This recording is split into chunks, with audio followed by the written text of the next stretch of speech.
ಮುಖಂಡರವ್ರೆ. ಅದೇ ರೀತಿಯಾಗಿ ನಮ್ಮ ಸರ್ಕಾರಿ ಶಾಲೆ 14 ಸರ್ಕಾರಿ ಶಾಲೆ 14ಕ್ಕೆ ಸಂಬಂಧಪಟ್ಟಂಥ ಎಲ್ಲ ಶಿಕ್ಷಕರೇ ಹಾಗೂ ಮುಖ್ಯ ಶಿಕ್ಷಕರೇ ಹಾಗೂ ಸಿಬ್ಬಂದಿಗಳೇ ಮತ್ತು ಇಲ್ಲಿ ಸೇರಿರುವ ಮುದ್ದು ಮಕ್ಕಳೇ, ನೋಡಿ, ಈ ದಿವಸ ಏನು ನಮ್ಮ ಹನುಮಂತಪ್ಪ ಕಬ್ಬಾರ್ ಅವರು ಈ ಒಂದು ಕಾರ್ಯಕ್ರಮವನ್ನು ಏರ್ಪಡಿಸಿದ್ದಾರೆ. ಈ ಒಂದು ಕಾರ್ಯಕ್ರಮದಲ್ಲಿ ಇದುವರೆಗೂ ಕೂಡ ನಿಮಗೆಲ್ಲ ನೋಟ್ ಪುಸ್ತಕಗಳನ್ನ ಮತ್ತು ಪೆನ್ಗಳನ್ನ ವಿತರಣೆ ಮಾಡಿದ್ದೀವಿ. ಮುಖ್ಯವಾಗಿ ನಾನು ಪೊಲೀಸ್ ಅಧಿಕಾರಿಯಾಗಿ ನಿಮಗೆ ಮಕ್ಕಳಿಗೆ ಒಂದು 4 ಕ್ವಶನ್ ಕೇಳ್ತೀನಿ. ನಿಮಗೆ ನಾನು ಕೇಳೋಂಥ ಕ್ವಶನ್ಗೆ ನೀವು ಆನ್ಸರ್ ಮಾಡಬೇಕು. ನಿಮ್ಗೆ ಗೊತ್ತಿಲ್ಲ ಅಂದರೆ ಅದನ್ನು ನಾನು ಹೇಳ್ತೀನಿ. ಗೊತ್ತಾಯ್ತಾ? ಕೇಳ್ತೇವೆ. ನಿಮ್ಮದು ಟೀಚರ್ಗಳು ಹೆಂಗೆ ಕೇಳ್ತಾರಲ್ಲ ಕ್ವಶನ್ಗಳು, ಪಾಠ ಆದಮೇಲೆ ಅವ್ರು ಕ್ವಶನ್ ಕೇಳ್ತಾರೆ. ನಾನು ಪಾಠ ಆಗೋಕ್ಕಿಂತ ಮೊದಲೇ ನಿಮ್ಮ ಕ್ವಶನ್ ಕೇಳ್ತಾ ಇದ್ದೀನಿ. ನಿಮ್ಗೆ ಗೊತ್ತಿರೋದಿಲ್ಲ, ಜನರಲ್ ನಾಲೆಡ್ಜು ಕೇಳಬೇಕು. ಇವಾಗ ನೀವು ಒಂದು ರಸ್ತೆಯಲ್ಲಿ ಹೋಗ್ತಾ ಇರ್ತೀರಿ. ರಸ್ತೆಯಲ್ಲಿ ಹೋಗ್ತಾ ಇರ್ಬೇಕಾದ್ರೆ ಈ ನಿಮ್ಮ ತಂದೆಯವರು ಬೈಕಲ್ಲಿ ನಿಮ್ಮ ಕುಂತ್ಕೊಂಡು ಹೋಗ್ತಾ ಇರ್ತಾರೆ. ರೆಡ್ ಲೈಟ್ ಬಂತು ಅಂತಂದರೆ ಸ್ಟಾಪ್ ಮಾಡಬೇಕು, ಮುಂದೆ ಹೋಗಬೇಕು. Very good. ಯಾವ ಲೈಟ್ ಬಂದರೆ ಮುಂದೆ ಪ್ರೊಸೀಡ್ ಆಗಬೇಕು, ಮುಂದೆ ಹೋಗಬೇಕು ಬೈಕಲ್ಲಿ. Very good. ನಿಮ್ಮ ತಂದೆಯವರು ಬೈಕಲ್ಲಿ ಕುತ್ಕೊಂಡಾಗ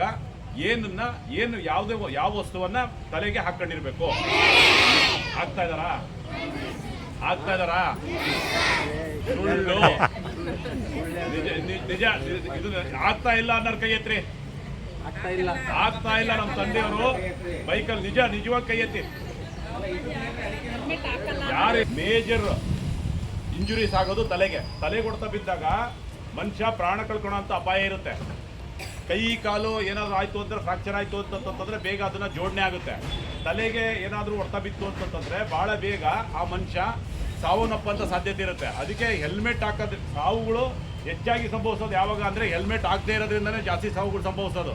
ಅದರಿಂದ ನಿಮ್ಮ ತಂದೆಯವರು ಅಥವಾ ನಿಮ್ಮ ತಾಯಿಯವರು ಅಥವಾ ನಿಮ್ಮ ಅಣ್ಣ, ನಿಮ್ಮ ಬೇರೆ ಯಾರೇ ಇವರು ಏನೋ ಸಂಬಂಧಿಕರು ನಿಮ್ಮನ್ನು ಬೈಕ್ ಮೇಲೆ ಕರ್ಕೊಂಡು ಹೋಗ್ತಾ ಇರ್ಬೇಕಾರೆ ಅಥವಾ ಅವ್ರು ಬೈಕ್ ಹತ್ತಬೇಕಾರೆ ಹೆಲ್ಮೆಟ್ ಹಾಕಲ್ಲ ಅಂತ ಕಟ್ಬೋದು ಅಂದರೆ ನೀವು ಹೆಲ್ಮೆಟ್ ಹಾಕಬೇಕು ಅಂತ ನೀವು ಅವ್ರಿಗೆ ಬುದ್ಧಿವಾದ ಹೇಳ್ಬೇಕು. ಗೊತ್ತಾಯ್ತಾ? ಇಲ್ಲಾಂದ್ರೆ ನೀವು ಹತ್ತಬಾರ್ದು. ಅದಕ್ಕೆ ನೀವು ಹೆಲ್ಮೆಟ್ ಹಾಕಕ್ಕೆ ಕೂರಬೇಕು. ಸಣ್ಣದೊಂದು ಗೊತ್ತಾಯ್ತಾ? ನೀವು ಹೆಲ್ಮೆಟ್ ಹಾಕಬೇಕು. ನಿಮ್ಮ ತಂದೆ ತಾಯಿಗೂ ಕೂಡ ಹೆಲ್ಮೆಟ್ ಹಾಕಿ ಅಂತ ಹೇಳಬೇಕು. ಮತ್ತು ನೀವು ಶಾಲೆ ಬಿಟ್ಟಾಗ ಯಾವುದೇ ಸರ್ಕಲಲ್ಲಿ ನೀವು ಒಂದೇ ಸಲಿಗೆ ಮಾತಾಡ್ಕೊಂತ ಕೈ ಹಿಡ್ಕೊಂತ ಹೋಗೋದಲ್ಲ. ಎಡಗಡೆಗೊಂದ್ಸಲಿ ಬಲಗಡೆಗೊಂದ್ಸಲಿ ನೋಡಬೇಕು. 1 ನಿಮಿಷ ನಿಲ್ಲಬೇಕು. ನಿಂತು ಆ ಕಡೆ ಬರೋ ವೆಹಿಕಲ್ ಎಷ್ಟು ಸ್ಪೀಡ್ ಇದ್ದಾನೆ, ಈ ಕಡೆ ಬರೋ ವೆಹಿಕಲ್ ಎಷ್ಟು ಸ್ಪೀಡ್ ಇದೆ ನೋಡ್ಬಿಟ್ಟು ನೀವು ರೋಡ್ ದಾಟಬೇಕು. ನಿಮಗೆ ರೋಡ್ ದಾಟಕ್ಕಾಗಲ್ಲ ಅನ್ಕೊಳ್ಳಿ, ಅಲ್ಲಿ ನಮ್ಮ ಟ್ರಾಫಿಕ್ ಕಾನ್ಸ್ಟೇಬಲ್ ಇರ್ತಾರೆ, ಟ್ರಾಫಿಕ್ ಅಂಕಲ್. ಅವ್ರಿಗೆ ಹೇಳ್ಬೇಕು ನೀವು, ಅಂಕಲ್ ನನಗೆ ರೋಡ್ ದಾಟಿಸಿ. ಏನೋ ಪೊಲೀಸರು ನಿಮ್ಮನ್ನು ದಾಟ್ಸೋಕ್ಕೆ ಇರೋದು. ಸ್ಕೂಲ್ ಮಕ್ಕಳನ್ನ, ನಿಮ್ಮ ವೆಹಿಕಲ್ಗಳನ್ನ ಮತ್ತು ನಿಮಗೆ ಸುರಕ್ಷತೆಗೆ ಸಂಬಂಧಪಟ್ಟಂತೆ ಏನೇನು ಕೆಲಸ ಮಾಡಬೇಕು ಅದು ನಮ್ಮ ಕೆಲಸನೇ, ಪೊಲೀಸ್ರ ಕೆಲಸನೇ ಅದು. ನಮ್ಮ ಪೊಲೀಸರು ಮಾಡ್ತಾರೆ, ಟ್ರಾಫಿಕ್ ಪೊಲೀಸರು. ನೀವು ಹೇಳಬೇಕು.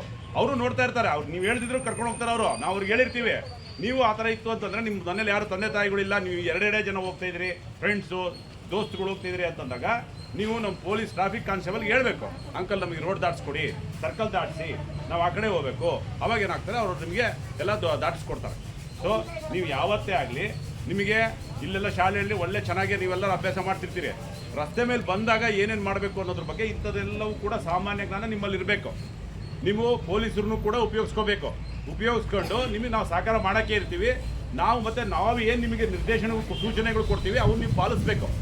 ಈಗ ರೆಡ್ ಲೈಟ್ ಬಂದಾಗ ವೆಹಿಕಲ್ಗಳ್ನ ಪಾಸ್ ಮಾಡ್ಕೊಳ್ಳೋದು, ಅಥವಾ ಏನೋ ನಿಮಗೆ ಹೆಲ್ಮೆಟ್ ಹಾಕ್ದಿರೇ ವಾಹನಗಳು ಓಡಿಸೋದು, ಸೀಟ್ ಬೆಲ್ಟ್ ಹಾಕ್ತಂದಿರ ಕಾರ್ಗಳು ಇರೋಂಥ ಮನೆಗಳಲ್ಲಿ ಸೀಟ್ ಬೆಲ್ಟ್ ಇಲ್ಲದ್ರೆ ಡ್ರೈವಿಂಗ್ ಮಾಡೋದು, ಇವೆಲ್ಲವೂ ಕೂಡ ನಿಮಗೆ ಕಷ್ಟ. ನಿಮ್ಮ ಒಂದು ಜೀವಕ್ಕೆ ಕುತ್ತನ್ನು ತರೋಂಥ ಸಾಧ್ಯತೆಗಳಿರೋದ್ರಿಂದ ದಯಮಾಡಿ ನೀವೆಲ್ಲರೂ ಕೂಡ ಮಕ್ಕಳು, ನಿಮ್ಮ ತಂದೆ ತಾಯಿ ಗೊತ್ತಿರುತ್ತವ್ರಿಗೆ, ಅವ್ರು ಆಗ್ತಾ ಇರಲ್ಲ, ನೆಗ್ಲಿಜೆನ್ಸಿ ಮಾಡ್ತಿರ್ತಾರೆ, ಅವ್ರಿಗೆಲ್ಲ ಗೊತ್ತು, ನಿಮಗಿಂತ ಜಾಸ್ತಿ ಗೊತ್ತಿರುತ್ತೆ, ಆದರೆ ಅವ್ರು ಮಾಡಲ್ಲ. ಆದರೆ ನೀವು ಅದನ್ನು ಅವ್ರಿಗೆ ತಿಳುವಳಿಕೆ ಕೊಡಬೇಕು. ನೋಡಪ್ಪ, ನನ್ನ ಮಗ ಹೇಳ್ತಾನೆ ಅಂತಂದಾಗ ಹಾಕಬೇಕಾಗುತ್ತೆ ಅಂತ ಅವ್ರಿಗೆ ಅನಿಸುತ್ತೆ. ನನ್ನ ಮಗಳು ಹೇಳ್ತಾ ಇದ್ದಾಳೆ ಅಂತಂದ್ರೆ ನಾನು ಹಾಕಬೇಕು ಅಂತ ಅವ್ರಿಗೆ ಅನಿಸುತ್ತೆ. ನೀವು ತಿಳುವಳಿಕೆ ಕೊಡೋಕ್ಕೆ ಜವಾಬ್ದಾರಿ ಯಾರ್ದು? ನೀವೇ ಹೇಳಬೇಕು. ಸರಿನಾ? ಚಲೋ ಆಯ್ತು. ಲೋಕೇಶ್ವರ್ ಅವರೇ ಹಾಗೂ ಈ ಕಾರ್ಯಕ್ರಮದ ಮುಖ್ಯ ಆಯೋಜಕರಾದ ಹನುಮಂತಪ್ಪ ಕಬ್ಬಾರ್ ಅವರೇ, ನಮ್ಮ ರಕ್ಷಣಾ ವೇದಿಕೆಯ ವೇದಿಕೆಯವರೇ, ಹಾಗೂ ಚಂದ್ರಣ್ಣವರೇ, ನರ್ಸ್ಕೊಂಡ್ರೆ, ಹಾಗೂ ಈ ಶಾಲೆಯ ಎಲ್ಲ ವಿದ್ಯಾರ್ಥಿ ಮಿತ್ರರೇ, ಶಿಕ್ಷಕರೇ, ಹಾಗೂ ನಮ್ಮ BRC ಅವರೇ, ಹಾಗೂ ಮಾಧ್ಯಮ ಮಿತ್ರರೇ,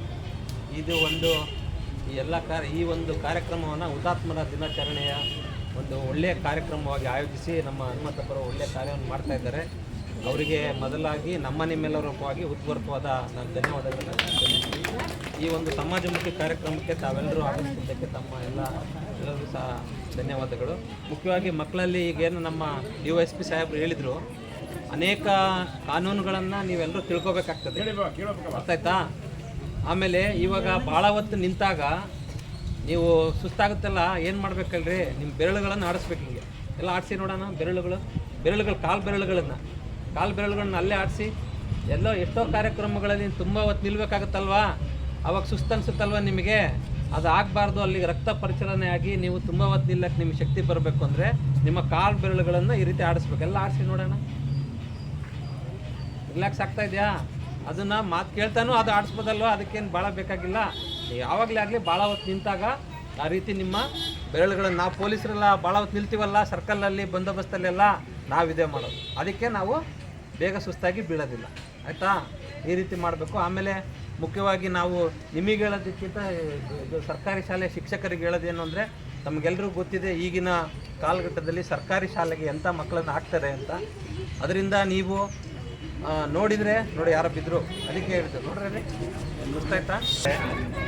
ಯಾವುದೇ ಶಿಕ್ಷಕರ ವೃತ್ತಿಗೆ ನಾವೆಲ್ಲ ಅರ್ಜಿ ಹಾಕಿದಾಗ ಸರ್ಕಾರದಿಂದ ಕಾಲ್ ಮಾಡಿದಾಗ ತಮಗೆಲ್ರಿಗೂ ಗೊತ್ತಿದೆ, ಟಾಪ್ ಮಾರ್ಕ್ಸ್ ಇದ್ದವ್ರಿಗೆ ಗೌರ್ಮೆಂಟ್ ಜಾಬ್ ಸಿಗುತ್ತೆ, ಉಳಿದವ್ರು ಸಿಗೋದಿಲ್ಲ, ಹೌದಾ? ಆದರೆ ರಿಸಲ್ಟ್ ಮಾತ್ರ ಖಾಸಗಿ ಶಾಲೆಯಲ್ಲಿ ಚೆನ್ನಾಗಿ ಬರುತ್ತೆ, ಸರ್ಕಾರಿ ಶಾಲೆಯಲ್ಲಿ ಚೆನ್ನಾಗಿ ಬರ್ತಾ ಇಲ್ಲ. ಎಲ್ಲಿ ಮಿಸ್ಟೇಕ್ ಆಗ್ತಾ ಇದೆ? ಎಲ್ಲ ಶಿಕ್ಷಕರು ಅತಿ ಬುದ್ಧಿವಂತರಿಗೆ ತಾನೇ ಸರ್ಕಾರಿ ನೌಕರಿ ಸಿಗೋದು. ಆದರೆ ಏನಾಗಿದೆ ಇತ್ತೀಚಿನ